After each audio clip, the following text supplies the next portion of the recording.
सभी साधर्मियों को सादर जय जिनेन्द्र। आइए आज की हम कक्षा प्रारंभ करते हैं। कल आचार्य महाराज पिछली कारिका में बता रहे थे कि जो ये जीव है वह कितना भी धन का संचय कर ले, लेकिन धन हमेशा हर स्थिति में दुखकर होता है। तो शिष्य का प्रश्न हो सकता है कि भगवान, जब ये धन हर स्थिति में दुखकर है तो लोग इस संपदा को छोड़ क्यों नहीं देते? आखिर क्या कारण है कि लोग उसे छोड़ नहीं पाते? तब आचार्य महाराज अगली कारिका में इसका उत्तर देते हुए बताते हैं। तो आइए देखते हैं आचार्य भगवान ने क्या बताया। दोनों हाथों को जोड़ें और कारिका का उच्चारण करते हैं। विपत्तिमात्मनो मूढ़ः परेषामिव नेक्ष्यते दह्यमान मृगाकीर्ण वनांतरतरुस्थवत्। आइए देखते हैं आचार्य महाराज क्या बता रहे हैं कि जो संसारी प्राणी है वह हमेशा दूसरे के दुखों को देखता है, कभी भी अपने दुखों को नहीं देखता। विपत्ति आत्मनो मूढ़ा, विपत्ति यानी विपत्ति, आत्मना यानी होता है स्वयं की, अपनी विपत्ति को। विपत्ति आत्मनो मूढ़ा यानी मूर्ख व्यक्ति। जो मूर्ख व्यक्ति है वह अपनी विपत्ति को परेशान में नेक्षते, दूसरे के समान नेक्षते नहीं देखता। फिर से देखें, विपत्ति आत्मनो मूढ़ा परेशान में नेक्षते। क्या कह रहे हैं कि जो व्यक्ति अब विपत्ति, जो संसारी प्राणी है वह क्या करता है? विपत्ति आत्मनो मूढ़ा, अपनी विपत्ति को, आत्मना मूढ़ा यानी मूर्ख व्यक्ति, परेशान में नेक्षते, दूसरे की विपत्ति के समान नहीं देखता।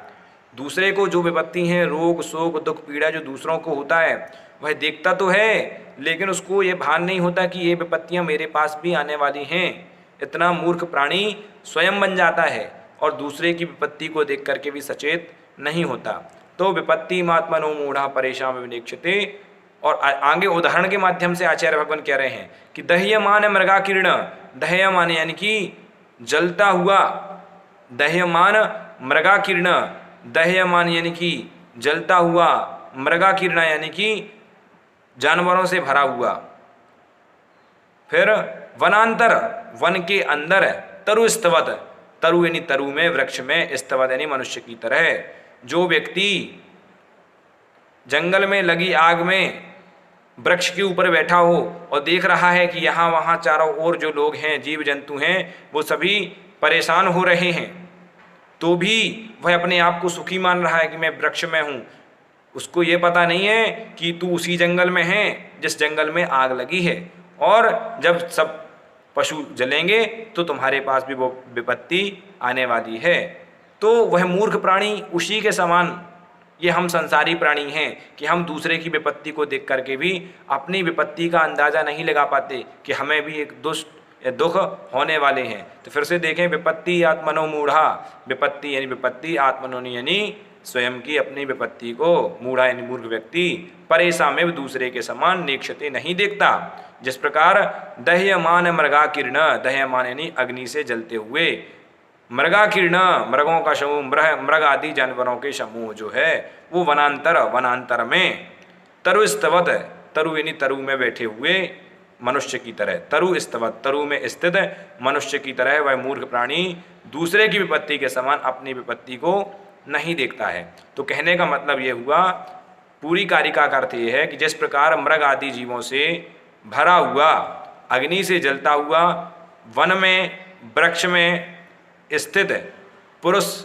उस मूर्ख पुरुष की तरह दूसरे की विपत्ति को देख करके ये व्यक्ति, ये संसारी प्राणी अपनी विपत्ति को नहीं समझता है। इसी प्रकार वह हमेशा इस संसार के इंद्रियजन्य सुख दुख को अपने आप में सुख दुख मानता है, उसको भान ही नहीं है कि अतीन्द्रिय सुख क्या है। तो इस प्रकार से आचार्य महाराज ने आज हमें बताया कि जो ये प्राणी हैं वह क्या है, दूसरे की विपत्ति को देख करके अपनी विपत्ति का अंदाज़ा नहीं लगाता है। उसी मूर्ख प्राणी की तरह जो जंगल में आग लगी हो और एक वृक्ष में बैठा हुआ अपने आप को सुखी मान रहा है, लेकिन वास्तविकता में वह सुख नहीं है, क्योंकि उसके पास भी आग आने वाली है। तो दर्शकों, अगली जो आपकी वीडियो होगी उसमें एक नया आयाम चालू करने जा रहे हैं, जिसमें आपको प्रश्नों के उत्तर देने होंगे। 3 प्रश्न के उत्तर जो अभी तक आपने स्वाध्याय किया है उस स्वाध्याय से 3 विकल्पात्मक क्वेश्चन पूछे जाएंगे और उन क्वेश्चनों के आंसर आपको यूट्यूब पर ही कमेंट के माध्यम से देना होगा।